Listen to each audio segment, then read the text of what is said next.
Hi, I'm Radhika Palkar, a practicing chartered accountant, mainly working as an advisor to foreign companies with regards to managing their operations in India. I also take keen interest in associating myself with startups from the stage of incorporation, bookkeeping to income tax filing, as well in advising the management in cost price analysis. Thus, we act like a virtual CFO for the entities in their growth phase. I'm here today as a part of the tax video series by Canara HSBC Life Insurance Company. An important question that I often get asked: what if my salary is above Rs 15 lakhs? How do I save tax effectively? Well, let's figure that how. On the first look, the new tax structure seems better, but one always needs to dig deeper. The suitability of the tax structure will vary depending on the level of investment one makes. Taxpayers have to choose the right tax regime based on their income structure, type, and investments to derive maximum tax benefits. Based on their profile, they should decide whether to opt for lower income tax rates or exemptions and deductions. Let us check this with the help of an example.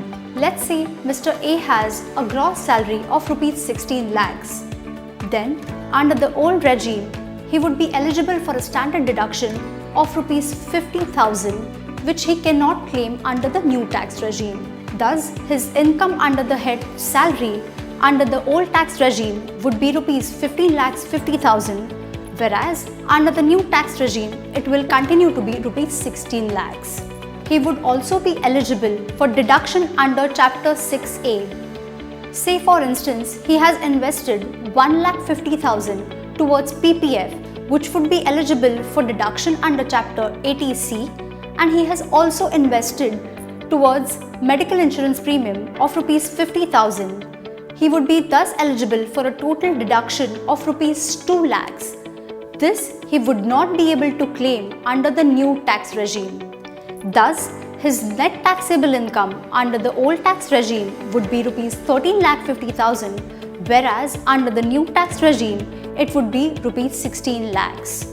The income tax payable on the net taxable income under the old tax regime would be Rs 2,17,500, and it would be the same even under the new tax regime on a net taxable income of Rs 16 lakhs.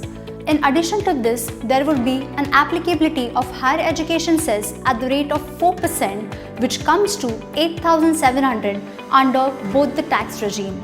Thus, the total tax liability for Mr. A under both the tax regimes, that is old and new, would be Rs 2,26,200. As we can see from this example, a salaried individual having income of Rs 16 lakhs and claiming a deduction of Rs 2.5 lakhs, Rs 2 lakhs under Chapter 6A and Rs 50,000 as standard deduction would be liable to pay the same amount of tax under both the tax regimes. However, if the total deduction claimed by the assessee is less than Rs 2.5 lakhs, it is better for the assessee to opt for the new tax regime.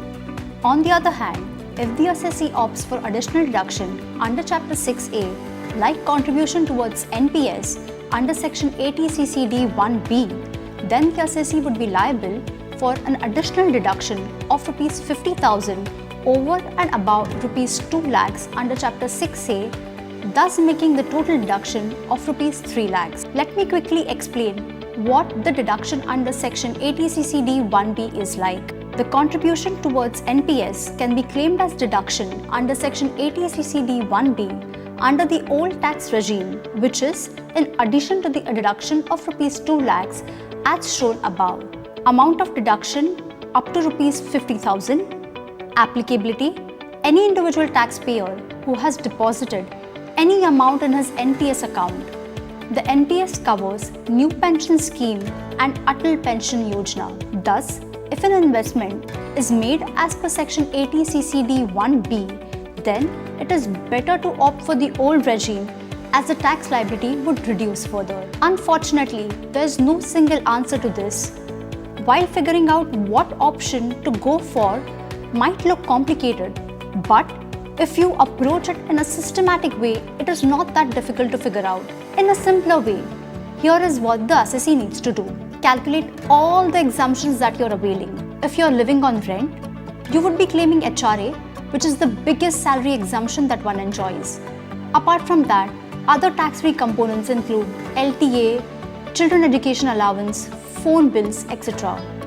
All these will become taxable if you choose to shift to the new tax regime. Then, look at the deductions that you can claim. As a salaried employee, two deductions that you automatically get are standard deduction of Rs 50,000 and your contribution towards your Employee Provident Fund EPF. In the new regime, you won't be able to claim these deductions even though you will continue to contribute to EPF. Over and above, you cannot claim deduction against your home loan if you have one or insurance policies, which till now has helped to reduce your taxable income. Now, combine these exemptions and deductions and subtract them from your salary to see what is your taxable income and what it would be if you let go of these deductions. This should be the deciding factor for which regime you should go for. Hope this video gives individuals with an annual salary above Rs 15 lakhs a fair idea of which tax regime to opt for.